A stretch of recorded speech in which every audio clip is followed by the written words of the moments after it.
Hello, class 10th mathematics में chapter 6 त्रिभुज उसकी एक्सरसाइज 6.2 समाप्त हो चुकी थी। अब 6.3 उसका पहला क्वेश्चन बहुत ही आसान क्वेश्चन है। ये दिया हुआ है कि त्रिभुजों में युग्मों में कौन कौन से युग्म समरूप हैं। कई पार्ट है, उसमें 2 त्रिभुज दिए हुए हैं। उसने पूछा है कि कौन कौन से युग्म समरूप हैं और उस समरूपता की कसौटी को भी लिखना है। जैसे फर्स्ट पार्ट दिया हुआ है, त्रिभुज दिया हुआ है ABC और PQR। ये एंगल दिए हुए हैं, 60 दिया हुआ है, ये भी 60 है, ये 80 यानी कि एंगल दिए हुए हैं। यानी कि कोण A = कोण P = 60, कोण B = है कोण Q के, एंगल C = है एंगल 40 के। यानी कि 3 कोण बराबर है तो त्रिभुज कैसे हो गए? समरूप त्रिभुज। समरूप त्रिभुज कौन से होते हैं? जो जिनके तीनों कोण बराबर हो या उनकी भुजाओं का अनुपात बराबर होता है। तो इसमें क्या हुआ कि तीनों कोण बराबर थे, इसीलिए कैसे हो गए त्रिभुज? कैसे हो गए? समरूप। ये समरूप का साइन है। ये त्रिभुज ABC समरूप हो गया PQR के। कैसे? एंगल एंगल एंगल समरूपता कसौटी से। अब सेकंड पार्ट देखते हैं। ये दिया हुआ है ABC त्रिभुज और ये दिया हुआ है PQR। यहाँ क्या करते हैं कि हम AB/QR की रेशो निकालते हैं। AB/QR की रेशो का मतलब क्या हो गया? 2/4। 2 से डिवाइड किया तो कितना आ गया? 1/2।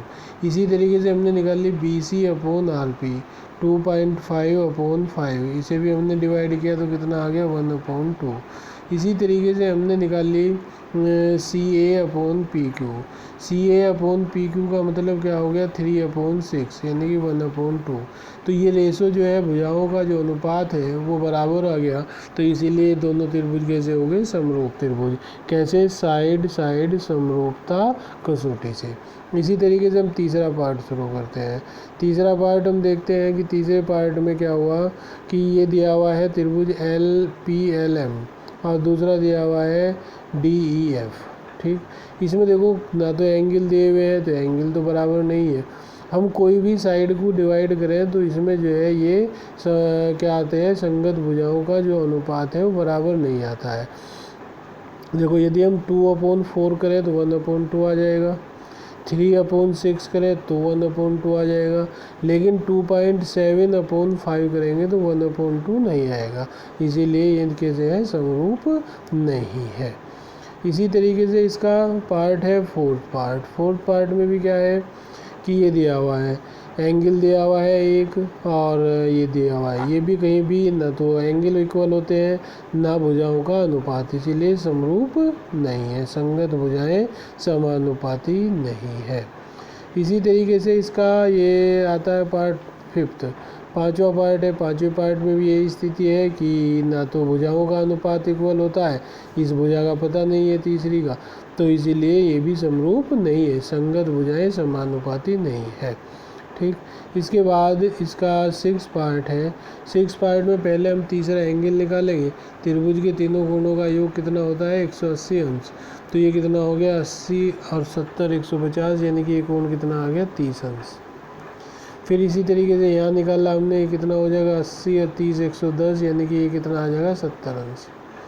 ठीक, अब हम देख रहे हैं कि ये 80 है, ये भी 80 हो गया, ये 70 है, ये भी 70 आ गया, ये 30 था, ये भी 30 हो गया। तो तीनों कोण के बराबर हो गए, तो इसीलिए दोनों त्रिभुज कैसे हो गए? समरूप त्रिभुज।